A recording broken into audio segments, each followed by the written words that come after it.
पूरी खाप पंचायत, पूरे हरियाणा पंजाब के अंदर जो उद्वेलित महिलाएं हैं, हजारों लड़की औरतें जो चली हैं पंजाब के अंदर से, और जिस प्रकार से वहां बैठी हैं, हमने सरदार भगत सिंह की भांजी को, सगी सगी भांजी को रोते हुए देखा है जंतर मंतर में।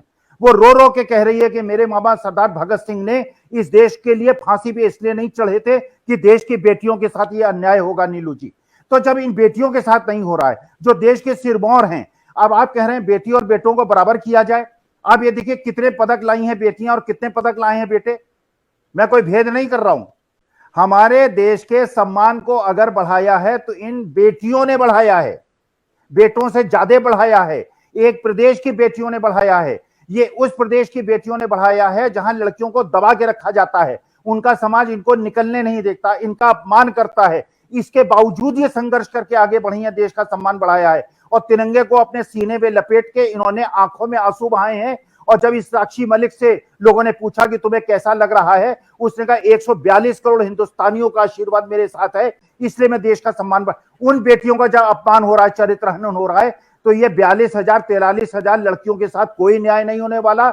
हम ढोंगी लोग हैं, हम पाखंडी लोग हैं, और हम लोग केवल बातें करते हैं, अपनी सभ्यता संस्कृति के साथ हम अन्याय कर रहे हैं। और हमें कोई इसमें, मुझे नहीं लगता कि समाज, जब अगर ब्रजभूषण सिंह आज गिरफ्तार हो जाए और उसको दंडित किया जाए, और वहां प्रधानमंत्री और हमारे जो गृह मंत्री हैं जाकर उनके साथ बैठ के भोजन करें, उनसे माफी मांगे, उनके पैर की वंदना करें जैसे हम लोग नवरात्र में करते हैं, और उसके बाद उनसे माफी मांगे जैसे किसानों से माफी मांगी थी, उसके बाद इन बेटियों का सम्मान बच सकता है। अदरवाइज हम लोग बातें करेंगे, कोई बेटी का सम्मान नहीं बचेगा।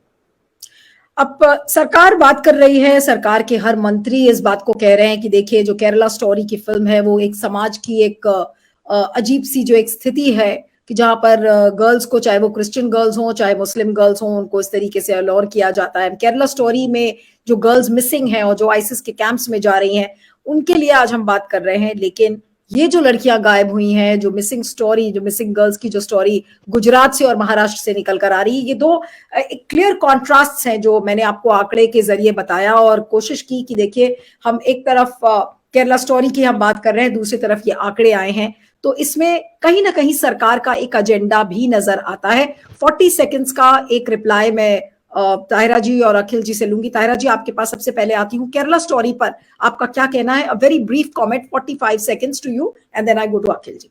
हाँ, देखिए, केरला स्टोरी जो इस समय कर्नाटका के इलेक्शन के समय लाई गई है, ये पोलराइजेशन के लिए लाई गई है। इसमें पूरा एक समझ इस तरह की बनती है सबकी, सभी कह रहे हैं इसको, क्योंकि मैंने जैसे पहले ही कहा था कि बिटिया कहीं की हो, गुजरात की हो, केरला की हो, महाराष्ट्र की हो, अगर मिसिंग है, उनका कहाँ गई, क्या हो रहा, तो वो हमारा कंसर्न होना चाहिए और इन्वेस्टिगेशन होना चाहिए। और एक बात मैं कहना चाहती हूँ नीलू, जो हमारी ये लड़कियां बैठी हैं, ये हमारी बहुत सशक्त लड़कियां हैं, जो जंतर मंतर पे बैठी हैं, ये हमारा गौरव है, हमारा प्राइड है। हम उन लड़कियों की बात आज कर रहे हैं जो मिसिंग है, ये भागी नहीं है कहीं से, ये स्ट्रगल करके आई हैं। हम उन लड़कियों की बात कर रहे हैं जो स्ट्रगल करती है, बहुत नहीं कर पाती है, और उनको कहीं ना कहीं बहका के ले आया जाता है और उनका एक्सप्लॉयटेशन होता है। वो भी हमारे देश की बेटियां हैं, और ये क्यों हो रहा है, इस पे भी बात होनी चाहिए। बिल्कुल। Professor Swami, over to you for the last 40 seconds, क्या कहेंगे अंत में? जी, बहुत संक्षेप। देखिए नीलू जी, जो पूरा मकसद है, जो पूरा उद्देश्य है, वो केवल उद्देश्य ये है कि अल्पसंख्यकों को इस देश में डिमोनाइज किया जाए। देखिए, मुसलमानों को उनका दैत्यकरण किया जाए, क्रिश्चियनों का किया जाए, यहां तक कि सिखों का किया जाए। मैं नीलू जी आपसे एक बात पूछता हूं, अगर एक आदमी सिख राष्ट्र की बात करता है, आप उसको राष्ट्र विरोधी में अरेस्ट कर लेते हैं, जो हिंदू राष्ट्र की बात करता है उसको क्यों नहीं बंद करते? तो जो ये जो मणिपुर में आज हो रहा है, जो मेघालय तक आग पहुंच गई है, इसको भी हिंदू और क्रिश्चियनों के बीच के संघर्ष बना के वोट गैदर करने की कोशिश कर रही है।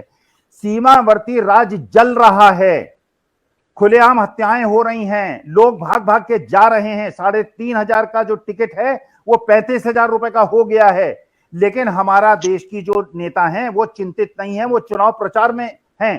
तो केरला स्टोरी हो या कश्मीर फाइल्स हो, इसका मकसद केवल एक है कि हिंदुस्तान को तोड़ दिया जाए, और हमारे जैसे वृद्ध लोग, मेरा जैसा बुजुर्ग आदमी, इस देश को, जिसको हमने अपने खून पसीने से, और ताहिरा जैसे लोग, आप जैसे लोग, जिन्होंने अपने खून पसीने से इस राष्ट्र को बनाया है, हम इसको टूटने नहीं देंगे। हम टूट जाएंगे, हम टूटना अपना हम तैयार हैं, हमें मार दें। जैसे उन्होंने मल्लिकार्जुन खड़गे ने कहा 82 साल का हूं, 70-71 साल हमारी एवरेज एज है, मार दीजिए मुझे, लेकिन इस देश को नहीं टूटने देंगे। हम अपने प्राण देंगे लेकिन इस देश को जिंदा रखेंगे। चलिए, अब देखना होगा कि प्रधानमंत्री नरेंद्र मोदी अपनी चुप्पी तोड़ते हैं इन मिसिंग गर्ल्स के आंकड़े पर। हमारी जो women and child development minister है स्मृति ईरानी, उनका क्या वो अपनी चुप्पी तोड़ेंगी?